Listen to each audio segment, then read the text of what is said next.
Ruskin said, great nations write their autobiographies in three manuscripts: the book of their deeds, the book of their words, and the book of their art. Not one of these books can be understood unless we read the two others, but of the three, the only trustworthy one is the last. On the whole, I think this is true.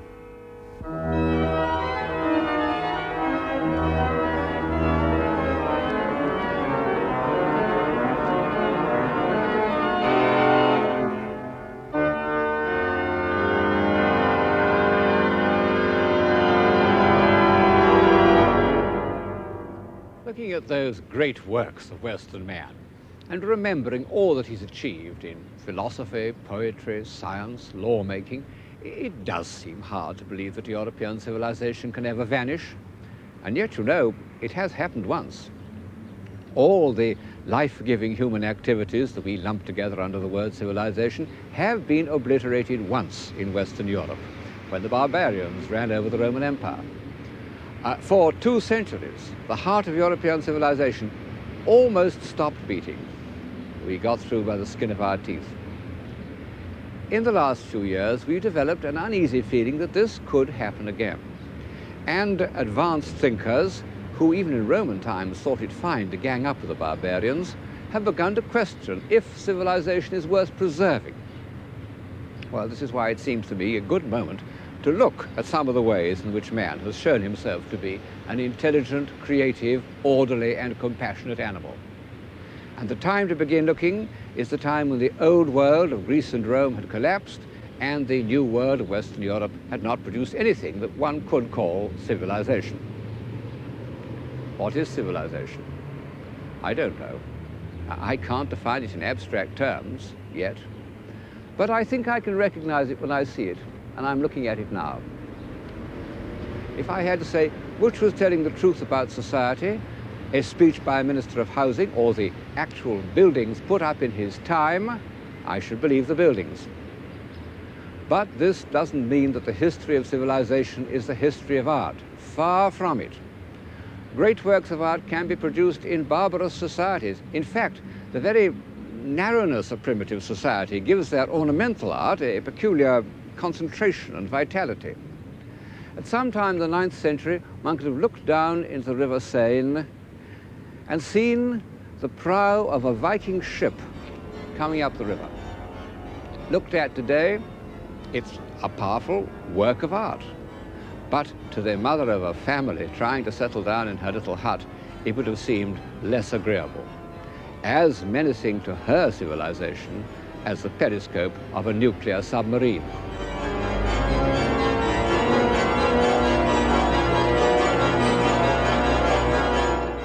A powerful work of art, and more moving to most of us than this Greco-Roman head. And yet this is from the figure that was once the most admired piece of sculpture in the world, the Apollo of the Belvedere.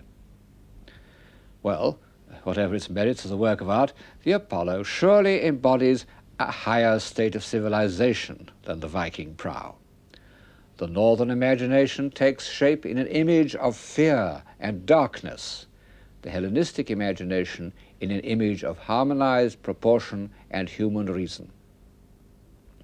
At certain moments, man has felt the need to develop these qualities of thought and feeling so that they might approach, as nearly as possible, to an ideal of perfection. He's managed to satisfy this need in various ways, through myths, through dance and song, through systems of philosophy, and through the order that he has imposed on the visible world. The children of his imagination are also the expressions of an ideal. Western Europe inherited such an ideal. It had been invented in Greece in the 5th century before Christ and was, without doubt, the most extraordinary creation in the whole of history. So complete, so convincing, so satisfying to the mind and the eye that it lasted practically unchanged for over 600 years. Of course, its art became very stereotyped and conventional, but there it was. The same architectural language, the same imagery, the same theatres, the same temples.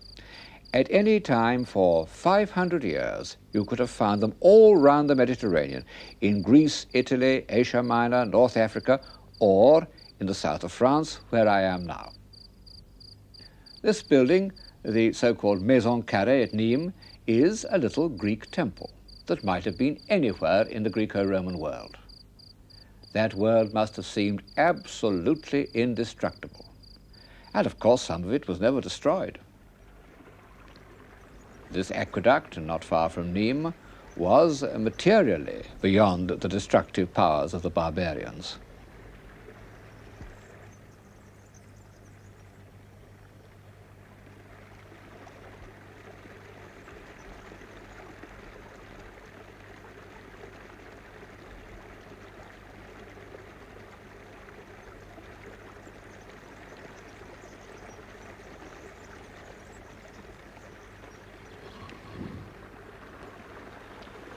What happened?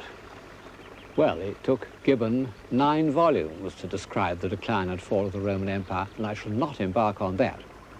But thinking about this almost incredible episode does tell one something about the nature of civilization.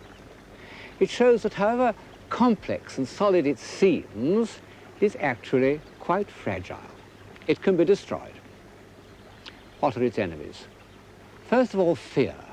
Fear of war, fear of invasion, fear of plague, fears that make it simply not worthwhile constructing things or planting trees or even planting next year's crops. And fear of the supernatural, which means that you daren't question anything or change anything. The late antique world was full of meaningless rituals, mystery religions that destroyed self-confidence. And then boredom, the feeling of hopelessness, which can overtake people with a high degree of material prosperity. There's a poem by a modern Greek called Cavafy, a poem in which he imagines the people of some late antique city waiting every day for the barbarians to come and sack it. And then finally the barbarians move off somewhere else, and the city is saved. But the people are disappointed. It would have been better than nothing. Of course, civilization requires a modicum of material prosperity, enough to provide a little leisure. But far more, it requires confidence. Confidence in the society in which one lives, belief in its philosophy, belief in its laws, confidence in one's own mental powers. The way the stones of that bridge are laid is not only a triumph of technical skill, but it shows a vigorous belief in discipline and law, energy, vitality. All the great civilizations or civilizing epochs have had a weight of energy behind them. People sometimes think that civilization consists in fine sensibilities and good conversation and all that. Well, these can be among the agreeable results of civilization, but they are not what makes a civilization. And a society can have these amenities and yet be dead and rigid. So, if one asks why the civilization of Greece and Rome collapsed, the real answer is that it was exhausted.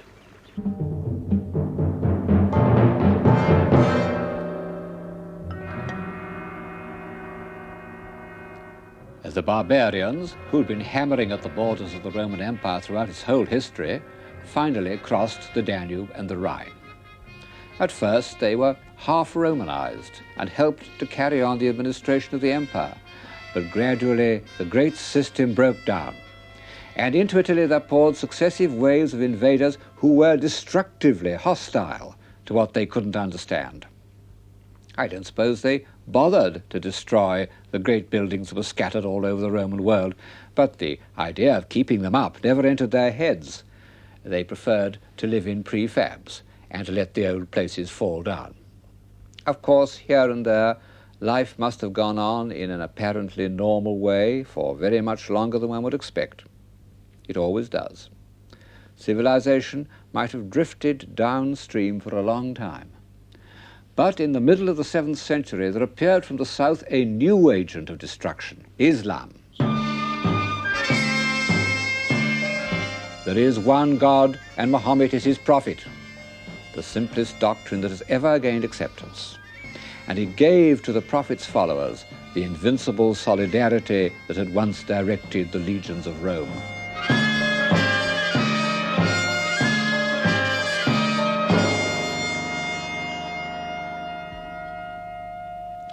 In a miraculously short time, about 50 years, the classical world was overrun. Only its bleached bones stood out against the Mediterranean sky. The old source of civilization was sealed off, and if a new civilization was to be born, it would have to face the Atlantic.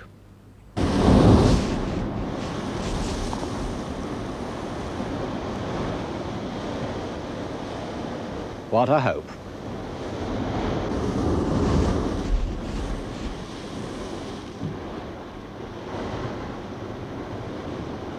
People sometimes tell me that they prefer barbarism to civilization. I doubt if they've given it a long enough trial. Like the people of Alexandria, they are bored by civilization. But all the evidence suggests that the boredom of barbarism is infinitely greater.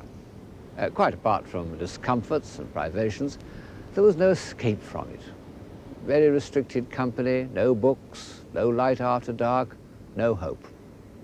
On one side, the sea battering away, and on the other, infinite stretches of bog and forest and rocky waste. A most melancholy existence. And the Anglo-Saxon poets had no illusions about it. A wise man may grasp how ghastly it shall be when all this world's wealth standeth waste, even as now in many places over the earth. Walls stand wind-beaten, heavy with hoarfrost, ruined habitations. The Maker of men hath so marred this dwelling that human laughter is not heard about it, and idle stand those old giant works.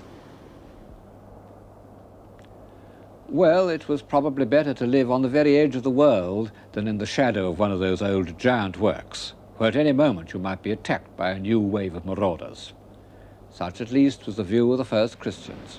They struggled on in search of the most inaccessible fringes of Cornwall, Ireland, or the Hebrides, and what places they found.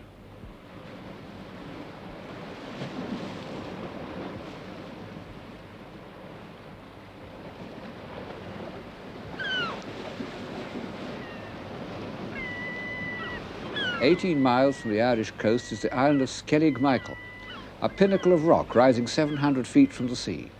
Even today, it's impossible to land except in fair weather. Yet, for 400 years, Christians found it a place of refuge. They made this stone causeway up its steep slopes, an extraordinary achievement of courage and tenacity.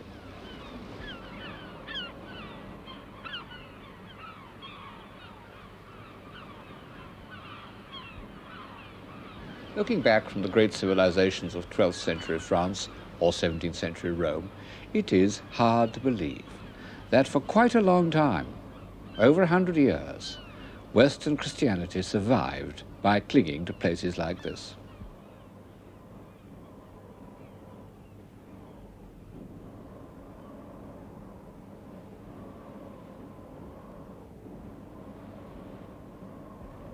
Just below the summit, on the only habitable fragment of land, they built their dry stone huts.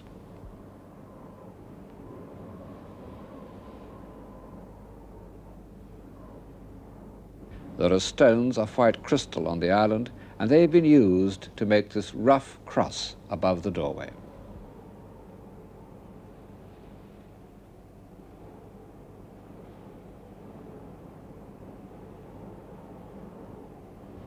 Of course, there was a pope in the ruined, beleaguered city of Rome, but the Celtic Church owed no allegiance to him. Here these devoted transmitters of Christianity lived their uncomfortable, inward-turning lives, while the tides of barbarians ebbed and flowed across Europe.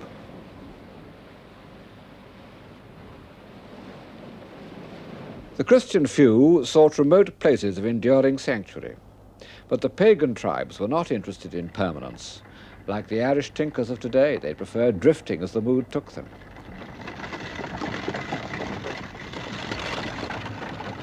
All through the early Dark Ages, great masses of people were on the move, taking their animals and their possessions with them.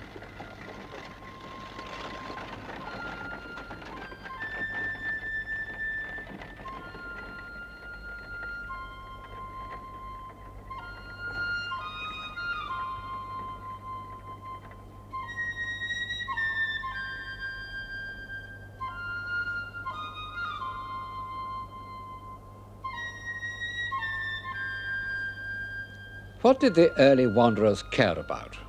The answer comes out in the poems. Gold. Whenever an Anglo-Saxon poet wants to put into words his ideal of a good society, he speaks of gold. There once many a man, mood-glad, gold-bright, of gleams garnished, flushed with wine pride, flashing war gear, gazed on wrought gemstones, on gold, on silver, on wealth held and hoarded, on light-filled amber.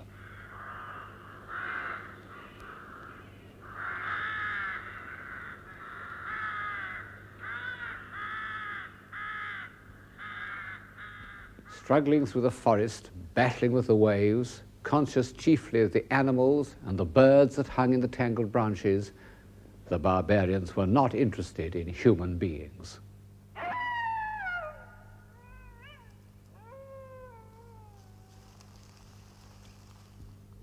The wanderers had never been without craftsmen, and all their pent-up need to give some permanent shape to the flux of experience, to make something perfect out of their singularly imperfect existence, was concentrated in these marvellous objects. This love of gold and wrought gemstones, this feeling that they reflected an ideal world and had some kind of enduring magic, went on right up to the time when the dark struggles for survival were over. It's arguable that Western civilization was saved by its craftsmen. The wanderers could take their craftsmen with them. Since the smiths made princely weapons as well as ornaments, they were as necessary to a chieftain's status as were the bards whose calypsos celebrated his courage. But even while these splendid objects were being made, Christianity was gaining ground in the West, and 2 or 3 parts of the British Isles offered for a short time relative security. One of them was Iona.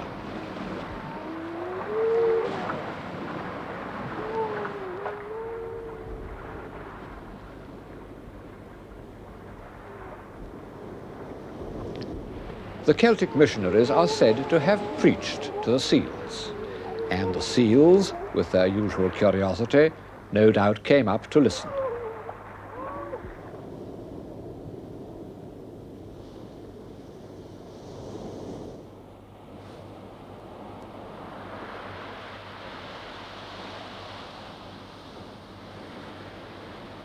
Secure and sacred.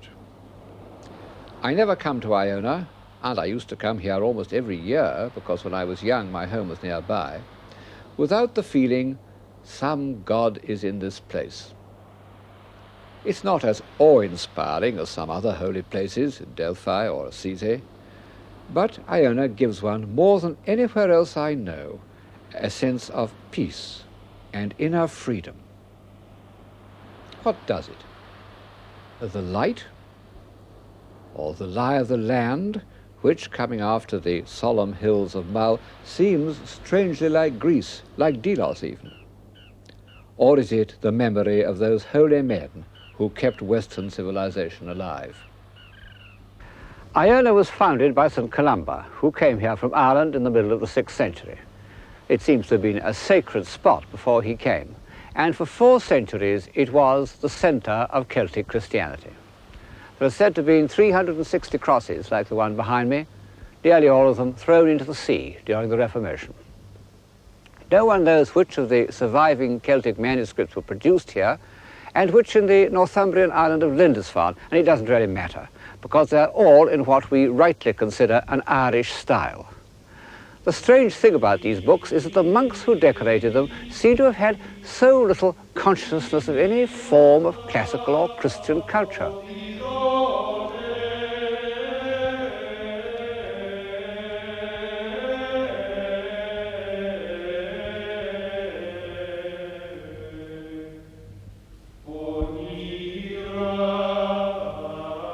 They're all gospel books, but they're almost devoid of Christian symbols, except for the fierce oriental-looking beasts who symbolize the 4 evangelists.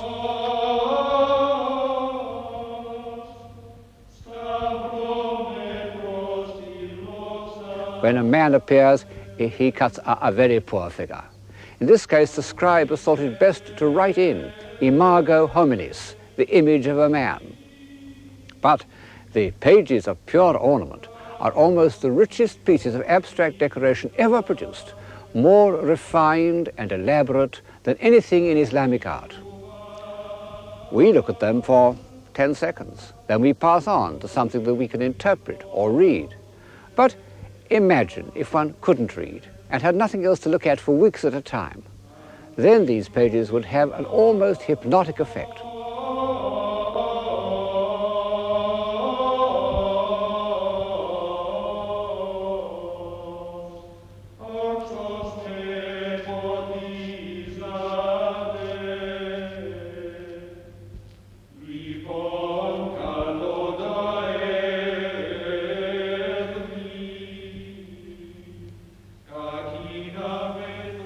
The last work to be decorated in Iona has become the most famous, the Book of Kells. Soon after these fabulous pages were completed, when the book itself was unfinished, the abbot of Iona was forced to flee to Ireland. The sea had become more menacing than the land. The Norsemen were on the move.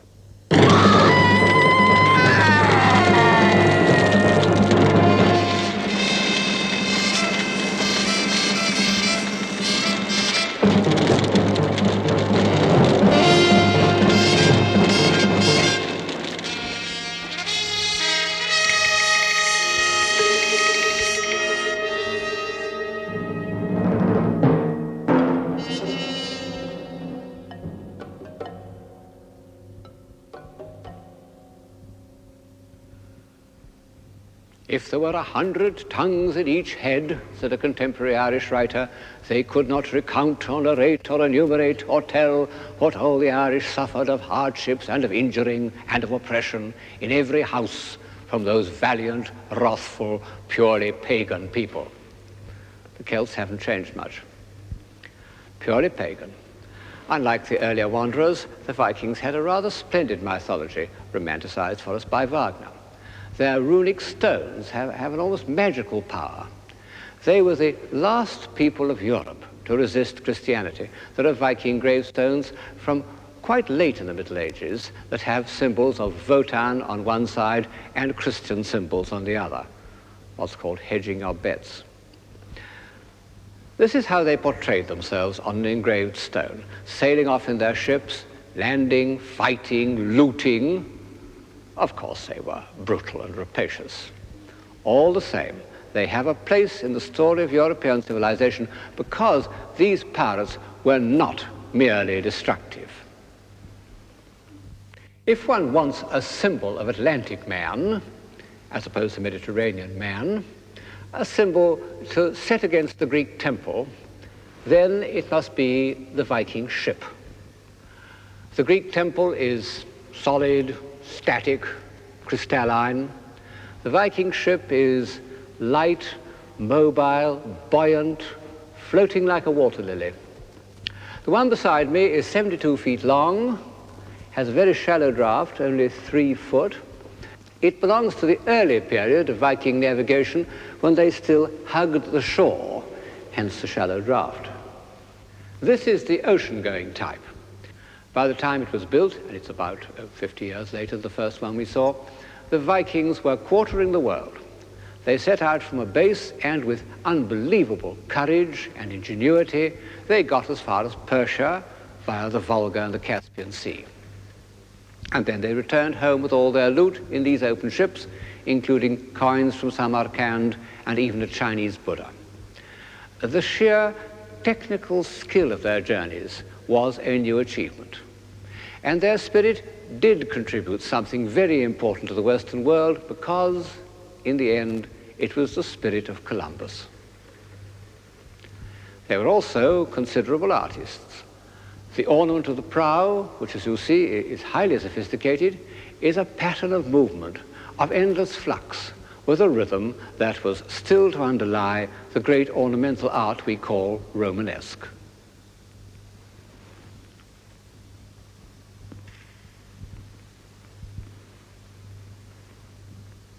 When one also considers the Icelandic sagas, which are among the great books of the world, one must admit that the Norsemen produced a culture. But was it a civilization? Well, the monks of Lindisfarne wouldn't have said so, nor would Alfred the Great, nor the poor mother trying to settle down with her family on the banks of the Seine, whom I mentioned earlier. Civilization means something more than energy and will and creative power, something the early Norsemen hadn't got, but which, even in their time, was beginning to reappear in Western Europe. How can I define it? Very shortly, a sense of permanence. The wanderers and the invaders were in a continual state of flux. They didn't feel the need to look forward beyond the next march, or the next voyage, or the next battle. And for that reason, it didn't occur to them to build stone houses, nor to write books. This is almost the only stone building that has survived from the 3 centuries after the fall of Rome, the baptistry at Poitiers. And as you see, it's pitifully crude. The builders, who have tried to use some elements of Roman architecture, capitals and pilasters and so forth, have no idea of their original intention. But at least this miserable construction was meant to last. It isn't just a wigwam. Civilized man also, it seems to me, must feel that he belongs somewhere in space and time, that he consciously looks forward and looks back, and for this he needs a minimum of stability, which was in Western Europe first achieved here in France, or as it then was, the kingdom of the Franks. It was achieved by fighting. All the great civilizations in their early stages are based on success in war. And so it was with the Franks. Clovis and his successors not only conquered their enemies, but maintained themselves by cruelties and tortures, remarkable even by the standards of the last 30 years. Fighting, fighting, fighting. These 9th century drawings make it look less beastly than it was. Incidentally, they show, almost for the first time, that the horsemen have stirrups, and people who like mechanical explanations for historical events maintained that this was the reason why the Frankish cavalry was victorious.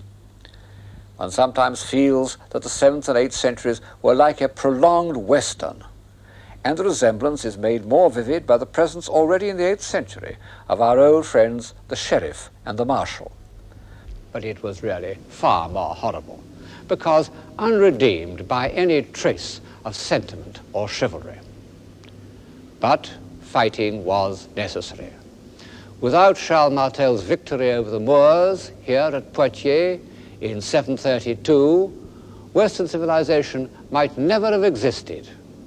And without Charlemagne's tireless campaigning, we should never have had the notion of a united Europe. We got through by the skin of our teeth.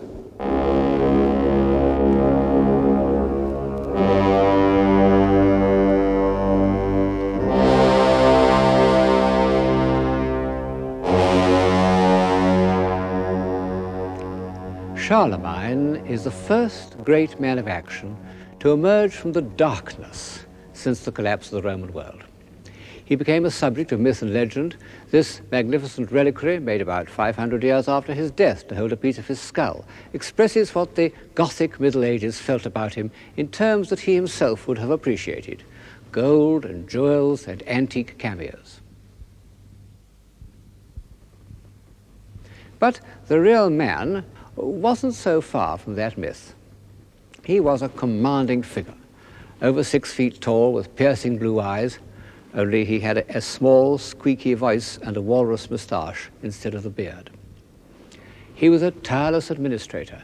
The lands he conquered, Bavaria, Saxony, Lombardy, were organized beyond the capacities of a barbarous people. His empire was an artificial creation. Yet, the old idea that he saved civilization isn't so far wrong, because it was through him that the Atlantic world re-established contact with the ancient culture of the Mediterranean world. There were great disorders after his death, but no more skin of our teeth. Civilization had come through. How did he do it? Well, first of all, with the help of an outstanding teacher and librarian named Alcuin of York, he collected books and had them copied. People don't always realize that only 3 or 4 antique manuscripts of the Latin authors are still in existence. Our whole knowledge of ancient literature is due to the collecting and copying that began under Charlemagne. And this is the more extraordinary when one remembers that for over 500 years, practically no lay person, from kings and emperors downwards, could read or write. Charlemagne learned to read, but he never could write. He said he couldn't get the hang of it. Alfred the Great, who was an exceptionally clever man, seems to have taught himself to read at the age of 40 and was the author of several books, although they were probably dictated in a kind of seminar. Great men, even ecclesiastics, normally dictated to their secretaries as they do today, and as you may see one of them doing in this 10th century illustration. Of course, most of the higher clergy could read, and the pictures of the evangelists, which are the favorite, often the only illustrations in early manuscripts, become in the 10th century a kind of assertion of this almost divine accomplishment. This ivory is a glorification of writing, with its inspired concentration of St. Gregory and its 3 smug little scribes below. In copying these manuscripts, Charlemagne's scribes arrived at the most beautiful lettering ever invented. Also the most practical, so that when the Renaissance humanists wanted to find a clearer and more elegant substitute for the crabbed Gothic script, they revived the Carolingian. And so it has survived in more or less the same form until the present day. Charlemagne's adoption of the imperial idea led him to look not only at antique civilization, but at its strange posthumous existence in what we call the Byzantine Empire.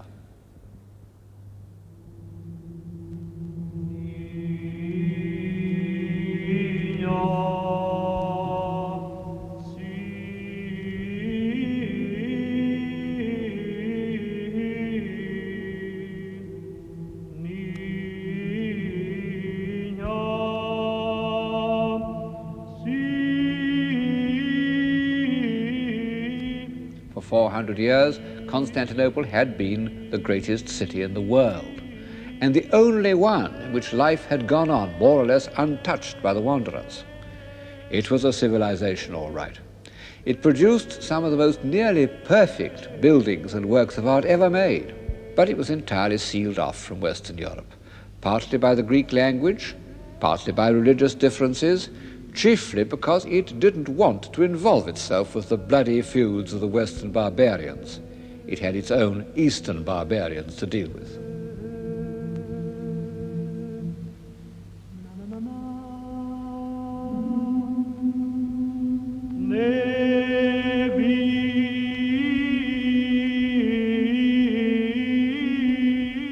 I am in the church of St. Vitali at Ravenna, which for a part of the 5th and 6th centuries was the seat of the Byzantine court.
Charlemagne came here on his way back from Rome.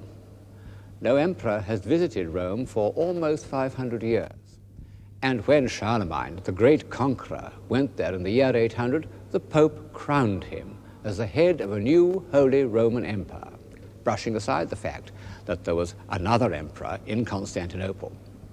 Charlemagne was afterwards heard to say that this famous episode was a mistake. He advised his son to crown himself. Perhaps he was right. By crowning Charlemagne, the Pope could claim a supremacy over the emperor, which was the cause or pretext of war for 3 centuries. But historical judgments are very tricky. Maybe the tension between the spiritual and worldly powers throughout the Middle Ages was precisely what kept European civilization alive. If either had achieved absolute power, society might have grown as static as the civilization of Egypt or of Byzantium itself. Anyway, Charlemagne saw these mosaics of Justinian and Theodora and realized how magnificent an emperor could be. I may add that he himself never wore anything but a plain Frankish cloak. And when Charlemagne returned to his residence at Aix-la-Chapelle, he settled there because he liked swimming in the hot springs, he determined to build a replica of San Vitale as his Paris chapel. Et somnolentos increpat, calus negantes aluit, callo cadentes viselit, eglis salus refunditur,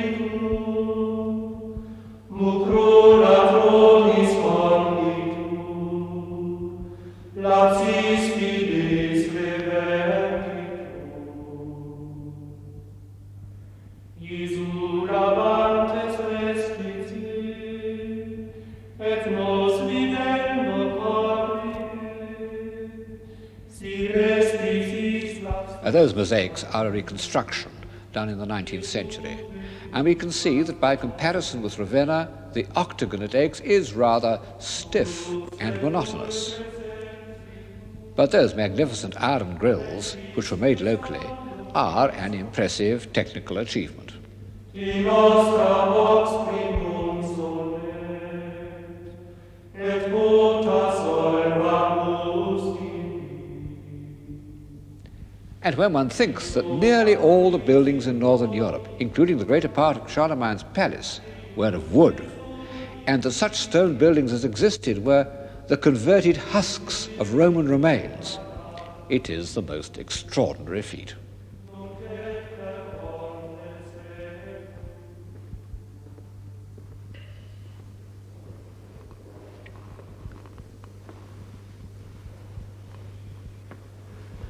Charlemagne's throne. Of course, the craftsmen who made those grills may have come from the East, because under Charlemagne, Europe was once more in touch with the outside world. He even received a present from Harun al-Rashid, Caliph of the 1001 Nights, an elephant called Abul Abuz. He died on campaign in Saxony. Its tusks were made into chessmen, which still exist. As ruler of an empire stretching from Denmark to the Adriatic, he amassed treasures from all over the known world. But in the end, it was the books that mattered. There have never been more splendid books than those illuminated for the court library and sent as presents all over Western Europe. In their own day, these books were so precious that the practice arose of giving them the richest, most elaborate bindings conceivable. Usually they took the form of an ivory plaque surrounded by beaten gold and gems. And these small pieces of sculpture are in some ways our best indication of the intellectual life of Europe for almost 200 years. Only Charlemagne could hold the empire together. After his death it broke up and Europe entered a phase which historians usually consider almost as dark and barbarous as the century before him. Well, that's because they look at it from the point of view of political history and the written word. If we read what Ruskin called the book of its art, we get a very different impression. Because, contrary to all expectation, the 10th century produced work as splendid and as technically skillful and even as delicate as any other age. To me, this cross of Lothar is one of the most moving objects that has come down to us from the distant past.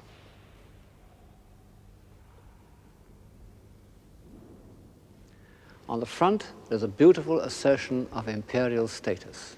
At the center of these gems and gold filigree is a cameo of the Emperor Augustus, an image of political imperium at its most civilized. On the back, there's a flat piece of silver.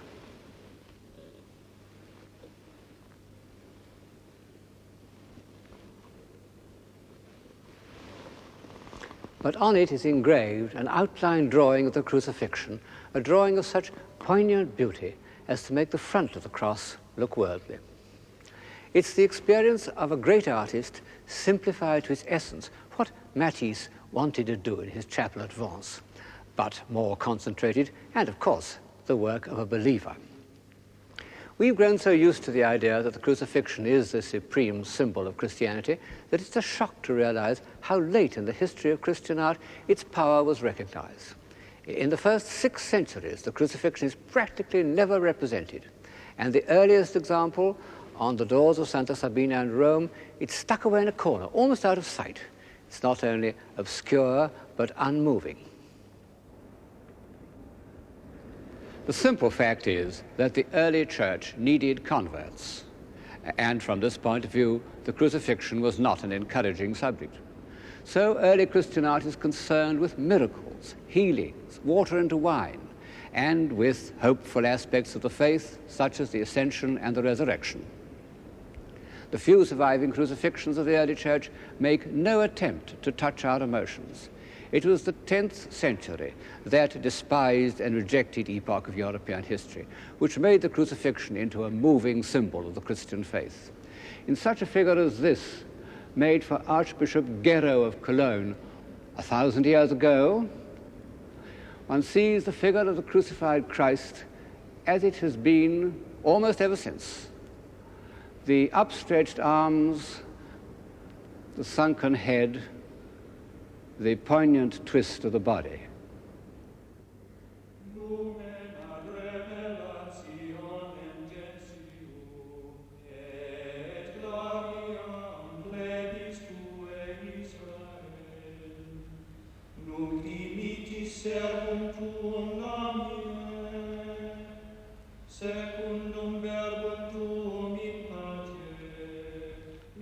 The men of the 10th century not only recognized the meaning of Christ's sacrifice in physical terms, they were able to sublimate it into ritual.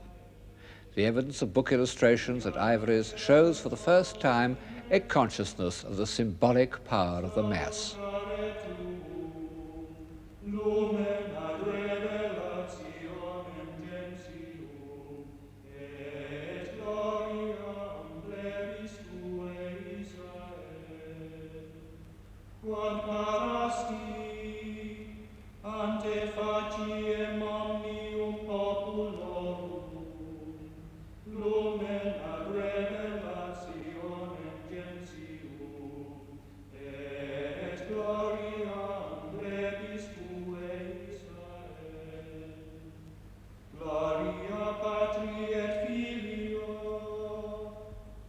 Look at these solemn columnar characters celebrating and chanting the Mass. Are they not almost literally pillars of a great new establishment?